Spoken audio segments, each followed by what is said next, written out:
প্রিয় বাবা, কতদিন হয়ে গেল তোমার স্পর্শ পাই না, কতদিন দেখি না তোমায়, কত রাত দেখি না তোমায়, সে খোঁজ কি তুমি রাখো? প্রতিটা সেকেন্ড, প্রতিটা মিনিট, প্রতিটা দিন, প্রতিটা মুহূর্ত তোমাকে খুব মিস করি বাবা। আজ 1 মাস হলো তুমি আমার কোনো প্রশ্নের উত্তর দাও না, তাই আকাশের ঠিকানায় চিঠি লিখছি। জানো বাবা, কোনোদিন দুঃস্বপ্নেও ভাবিনি তোমাকে কোনোদিন আকাশের ঠিকানায় চিঠি লিখবো, কিন্তু আজ নিরুপায় হয়ে লিখতে হচ্ছে। জানি বাবা, তুমি খুব ভালো আছো। সৃষ্টিকর্তার নিকট যে শান্তি চাইতে চাইতে তুমি চলে গেছো, নিশ্চয়ই তুমি সে শান্তিতেই আছো।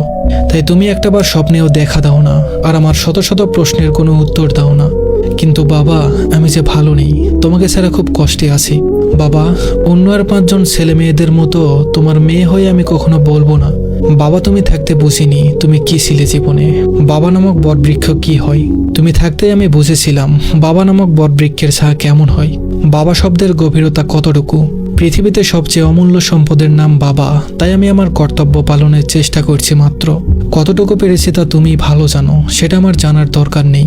আমি শুধু জানি আমি ব্যর্থ সন্তান, কারণ আমি তোমাকে ধরে রাখতে পারিনি। সৃষ্টিকর্তার কাছে সবসময় একটাই জিনিস চাইতাম, আমার মৃত্যুর আগে যেন তোমাদের কারো কিছু না হয়। কিন্তু সৃষ্টিকর্তা আমার কথা শুনলেন না, তিনি আমার আগেই তোমাকে নিয়ে গেলেন। বড্ড অসময়ে তোমাকে হারিয়ে ফেললাম। জানো বাবা, বুকের ভেতরটা রোজই ভেঙে চুরে একাকার হয়। তুমি ছাড়া এই দেহটা যেন পাখি ছাড়া খাঁচা হয়ে গেছে। পৃথিবীতে বেঁচে থাকাটাই যেন এখন কষ্টকর। কেন এত রাগ করে আছো বাবা? কেন কোনো প্রশ্নের উত্তর দিচ্ছ না? কেন পূর্বাভাস ছাড়া হুট করে কেন তুমি ফাঁকি দিলে? তোমার কিসের এত তাড়া ছিল যে তুমি এত তাড়াতাড়ি আমাদের এতিম করে দিলে? আর কটা দিন থাকলে কি এমন ক্ষতি হতো শুনি?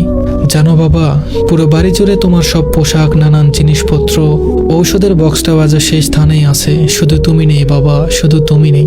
বুকের বাম পাশটায় খুব করে লাগে যখন হৃদয়খানি উজাড় করে বাবা বলে তোমায় ডাকতে পারি না। ডাকতে গিয়ে হঠাৎ করে এক বিষাদ শূন্যতা অনুভব হয়। শেষ হলো না কথা, সব কথা লেখা গেল না চিঠিতে। অনেক কথা রয়ে গেল বাবা হৃদয়ের অন্তরালে। তোমার অনুপস্থিতি আজও আমি মেনে নিতে পারি না, আর ভবিষ্যতেও কোনোদিন পারবো না।